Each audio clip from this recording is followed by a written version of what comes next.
یہ دنیا تمہیں کیا دے گی محسن، یہ دنیا تمہیں کیا دے گی محسن، جس دنیا نے حسین کو کفن نہیں دیا۔ اب آپ کے سامنے محترم خطیب اہل بیت علامہ جناب سید باقر حسین جعفری صاحب خطاب فرمائیں گے۔ جناب کی آمد کے لیے اپنی زبانوں کو معطل فرمائیں، بآواز بلند صلوات پڑھیے۔ اللہ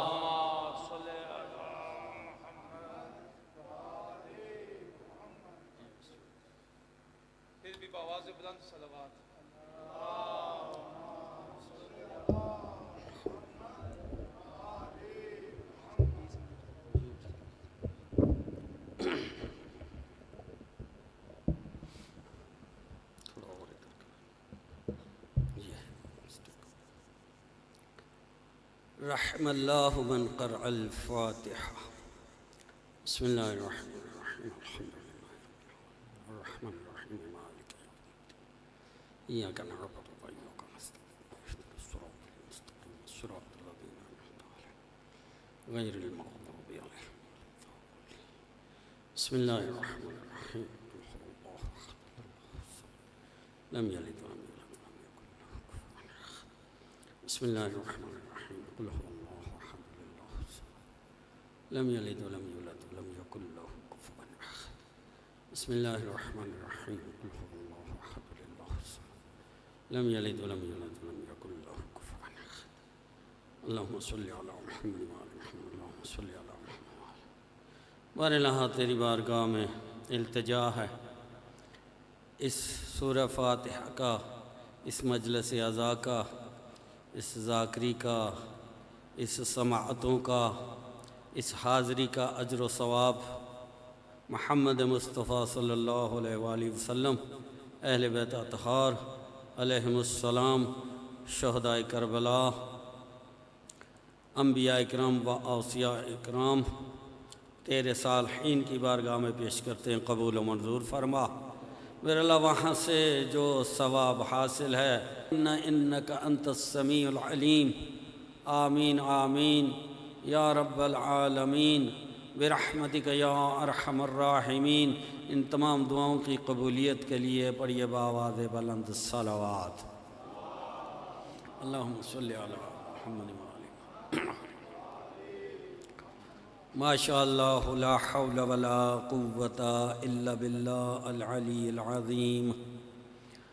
اعوذ باللہ من الشیطان الرجیم، بسم اللہ الرحمن الرحیم۔ الحمد للہ رب العالمین، والصلاة والسلام علی رسول الثقلین، محبوب رب المشرقین ورب المغربین، ولی امام القبلتین، جد الحسن والحسین، ابی القاسم محمد، صلوات پڑھ لیجیے۔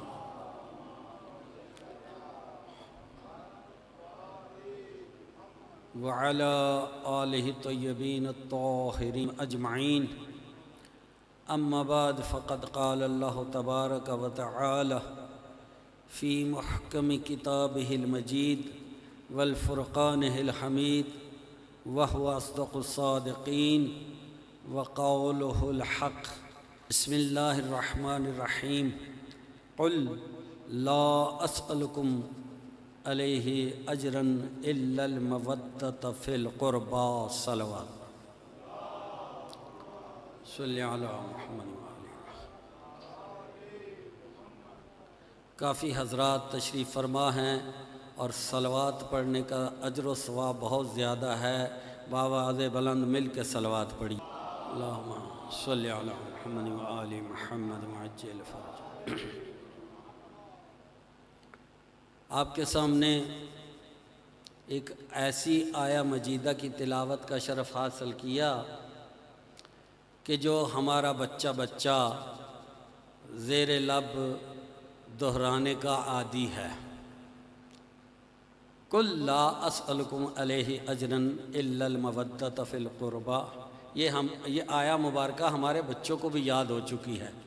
اس کو اتنا موضوع گفتگو بنایا گیا ہے کہ اب یہ غیر مانوس نہیں رہی، بچوں کے ذہنوں میں بھی مانوس ہو چکی ہے، اور معروف ہو چکی ہے، لیکن اس سلسلے میں جس نے بھی اس آیا کو تلاوت کر کے اس پہ بات کی ہے، بہت ہی مختلف انداز میں باتیں ہوئی ہیں، مختلف انداز میں اس کی تفاسیر بیان کی گئی ہیں، اور اس کی ایک ایک بات کو واضح طور پر سمجھانے کی علماء اعلام نے کوشش کی ہے، لیکن اس کے باوجود اس کے معنی مفہوم ابھی تک کھل کے بیان کرنے میں سب قاصر ہیں۔ اتنی گہری آیت ہے، ایک لفظ اس کا ایک لمبی تفسیر رکھتا ہے۔ میں آج اس آیت کی ابتدا کے ایک لفظ قل کو آپ کے سامنے پیش کرنا چاہتا ہوں۔ یہ قل جو کہا گیا ہے، اس کا کیا معنی اور مفہوم نکلتا ہے۔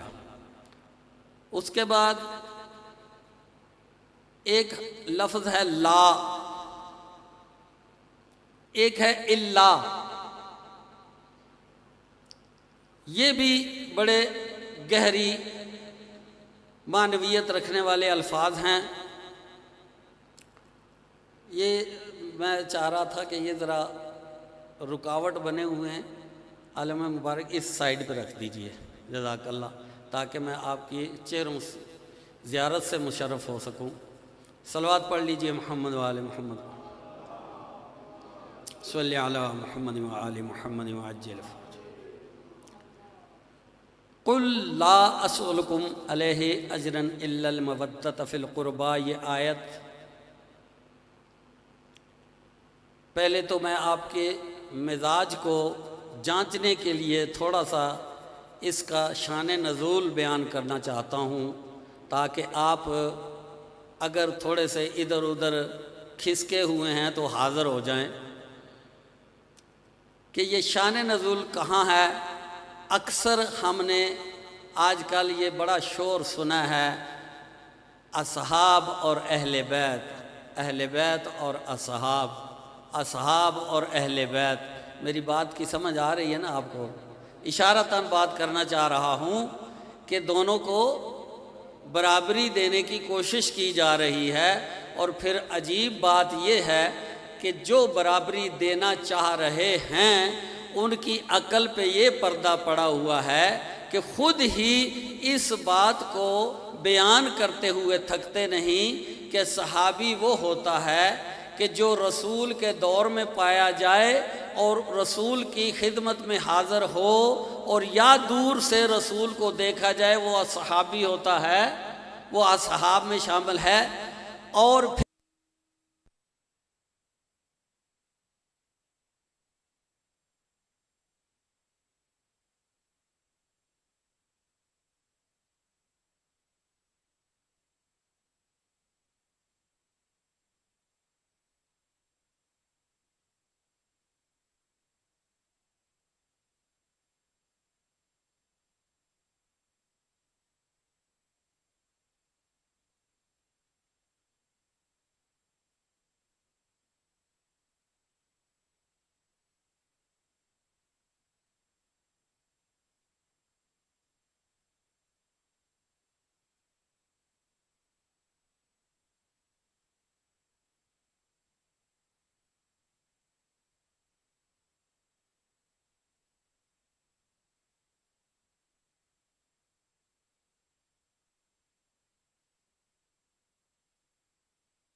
سے کہا جا رہا ہے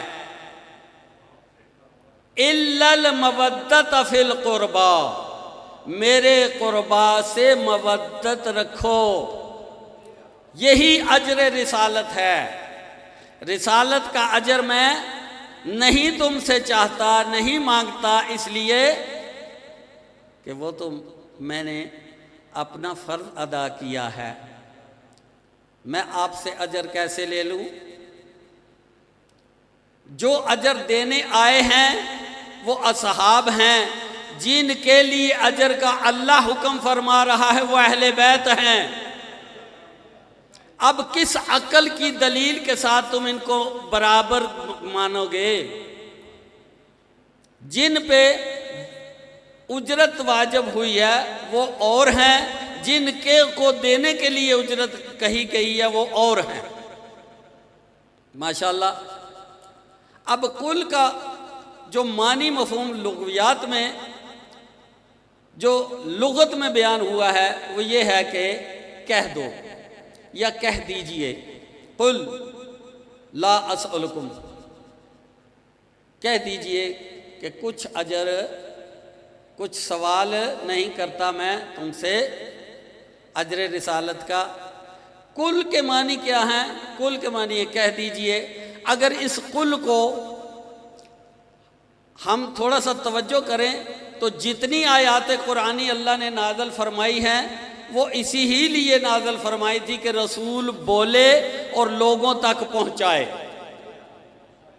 کوئی ایسی آیت ہے جو مخفی رکھنے کے لیے نازل ہوئی ہو کہ اس کو چھپا لینا، اس کو نہ بتانا؟ قرآن پورے کا پورا رسول پہ اسی لیے نازل فرمایا اللہ نے کہ وہ بولے گا، بیان فرمائے گا، لوگوں تک پہنچائے گا۔ لیکن یہ قل الگ سے چند جگہوں پہ کیوں؟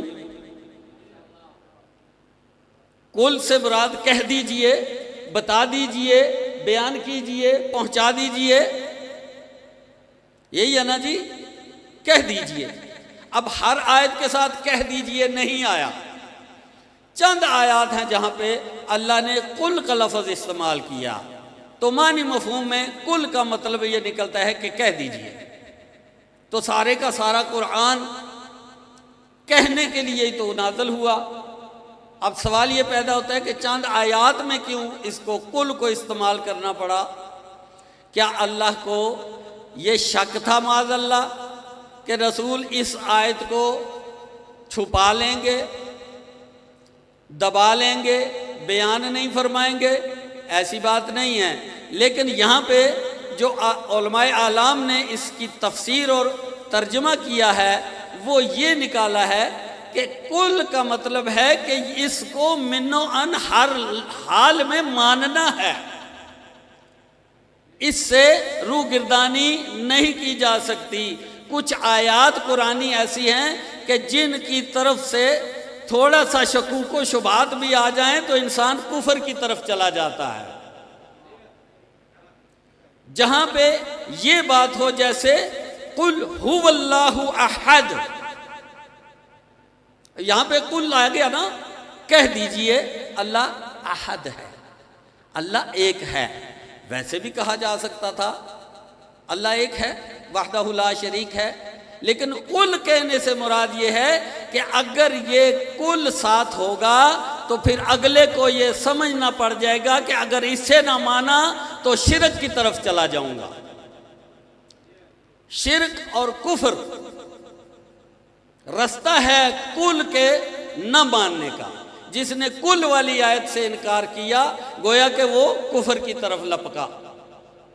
اللہ نے تاکیداً یہ لفظ استعمال فرمایا کہ قل، کہ اب اس کو تسلیم کرو، اپنے عقیدے میں فٹ کر لو کہ یہ لازمی جز ہے، اسے ماننا ہی ہوگا، اس سے انکار ممکن نہیں ہے، اس سے اعتراض بھی ممکن نہیں ہے۔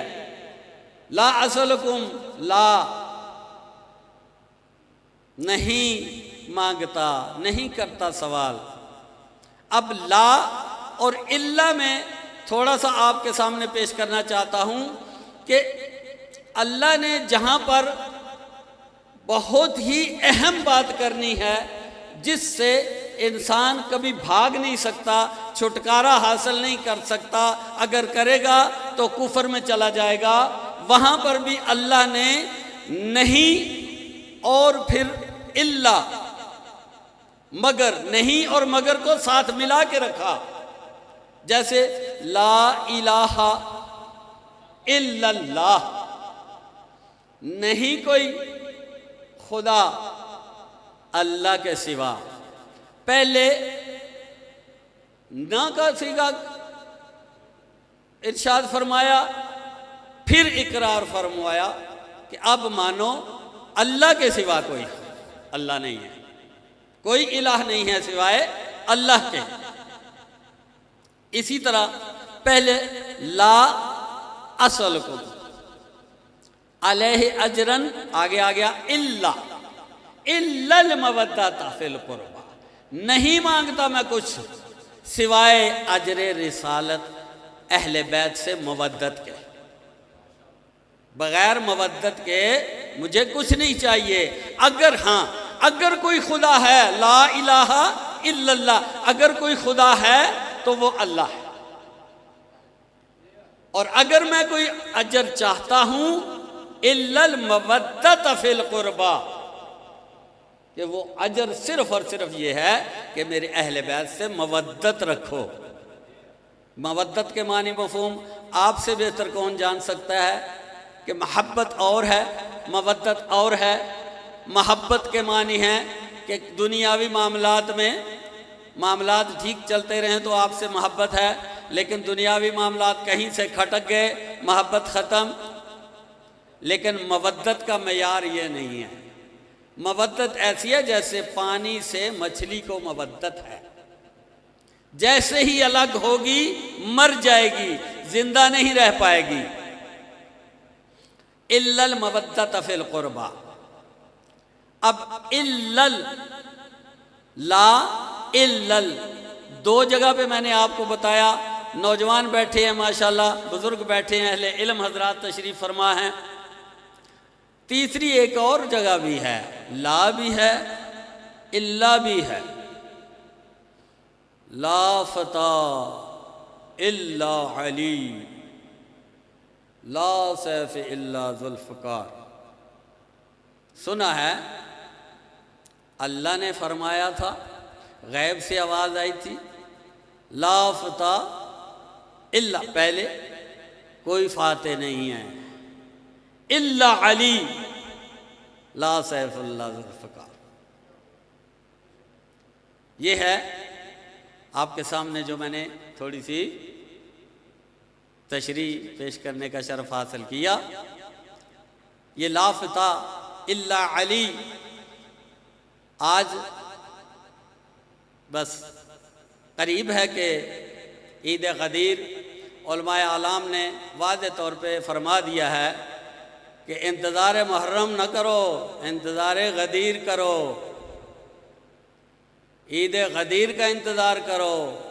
اور دو چیزوں کو ہمیشہ یاد رکھنا اور اپنے سر پہ بٹھا کے اعلانیہ ان دونوں کا پرچار کرنا، ایک غدیر کا، دوسرا عاشورہ کا۔ اگر غدیر نہ بھلا دی گئی ہوتی تو سوال ہی پیدا نہیں ہوتا کہ کربلا آباد کرنی پڑتی۔ 28 رجب کربلا کو آباد کرنے کے لیے علی کا بیٹا تیار ہوا۔ عجیب تیاری ہے، وطن چھوڑنا کوئی آسان بات ہوتی ہے؟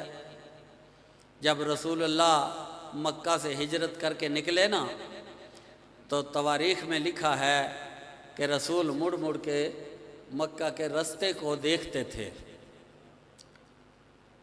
اور جب یہ حسرت بھری نگاہیں کو اللہ نے دیکھا نا کہ رسول کا دل نہیں چاہ رہا، حالانکہ رسول وہاں خوش نہیں تھے، کفار مکہ نے جینا حرام مشکل کر دیا تھا، اتنی اذیتیں دی تھی کہ مجبوراً اللہ کو کہنا پڑا کہ کرو ہجرت یہاں سے۔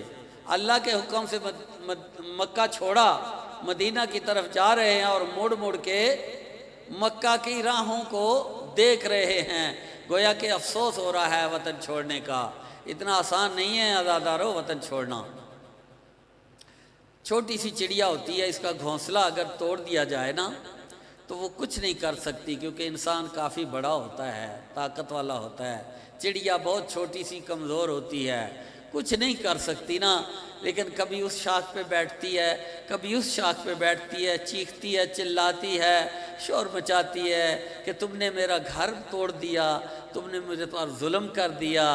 کچھ اسی طرح کی حالت آج حسین کی ہے۔ کبھی وہ نانا کی قبر پہ جاتے ہیں، کبھی جنت البقیع میں جاتے ہیں، اور روتے روتے جب حسین کی غشی طاری ہوئی نا تو عالم خواب میں نانا سے ملاقات ہوئی۔ حسین کیوں روتے ہو؟ وطن چھوڑنا پڑ رہا ہے اس لیے؟ جاؤ، تیری ماں تیرا انتظار کر رہی ہے۔ عزادارو، حسین اٹھے، حسین نے جنت البقیع کی طرف رخ کیا، آرام سے، بڑے نپے تلے قدموں سے، بڑے سکون سے اماں کی قبر پہ جا رہے تھے۔ جب تک قبریں نظر نہیں آئی نا بڑے سکون سے چل رہے تھے، لیکن عزادارو جیسے ہی قبر زہرا پہ نظر پڑی نا حسین کی تو حسین اس طرح دوڑ پڑے جیسے کوئی بچھڑا ہوا بچہ اچانک اپنی کھوئی ہوئی ماں کو دیکھ کر اس کی طرف دوڑتا ہے۔ حسین اس طرح دوڑ پڑے، جا کے قبر والدہ سے لپٹ گئے، رونا شروع کیا۔ قبر اطہر سے آواز آئی، بیٹا حسین جا رہے ہو نا؟ یہ مت سمجھنا کہ تم اکیلے ہو، تمہارا قافلہ کچھ اونٹوں پہ ہوگا، کچھ محملوں پہ ہوگا، کچھ گھوڑ سوار ہوں گے، تم آگے آگے ہوگے، پیچھے پیچھے تیری ماں پا پیادہ تیرے قافلے کے ساتھ آ رہی ہوگی۔ خود کو اکیلا مت سمجھنا، اس مشن میں کامیاب ہو کے دکھانا۔ اے میرے لال، میں نے تجھے چکیاں پیس کے پالا ہے، اور یہ میرا وعدہ ہے کہ میں لمحہ لمحہ تیرے ساتھ رہوں گی۔ عزادارو، بس یہ ملاقات کی، حسین اٹھے، آئے، کرسی لگی ہوئی تھی، حسین تشریف فرما ہوئے، تیاری ہو رہی ہے، محمل تیار ہیں، دروازہ کھلتا ہے، ایک بی بی دروازے سے برآمد ہوتی ہے۔ حسین پوچھتے ہیں کون ہے؟ کہا ام لیلہ ہے۔ کہا قاسم اپنی ماں کو سوار کراؤ۔ ماں کو سوار کرایا عزادارو، پھر دروازہ کھلا، پتہ چلا ام رباب ہے۔ کہا اکبر جاؤ اپنی ماں کو سوار کراؤ۔ ایک ایک کر کے سب بیویاں جب سوار ہوئیں نا عزادارو، ایک دفعہ ایک بیوی کچھ اس حال میں نکلی کہ اس کا برقع زمین پہ خط کھینچتا ہوا آ رہا تھا۔ کہا کون آ رہا ہے؟ کہا زینب بنت علی آ رہی ہے۔ حسین سے کرسی چھوٹی، حسین بہن کی طرف لپکے، اے بنت علی، اے میری ماں جائی، میں نہیں چاہ رہا تھا کہ اتنے لمبے سفر پر تیرا ساتھ نہ ہو۔ عزادارو ادھر سے اکبر دوڑے، ادھر سے عباس دوڑے، میں سوار کراتا ہوں، میں سوار کراتا ہوں۔ حسین بولے میں سوار کراتا ہوں۔ بی بی کی آواز آئی، بس مجھے وہ سوار کرائے جو واپسی پہ 11 محرم کو مجھے سوار کرائے گا۔ اتنا کہنا تھا کہ سید سجاد آگے بڑھے، کہا پھپھی اماں آئیے میں آپ کو سوار کراؤں گا۔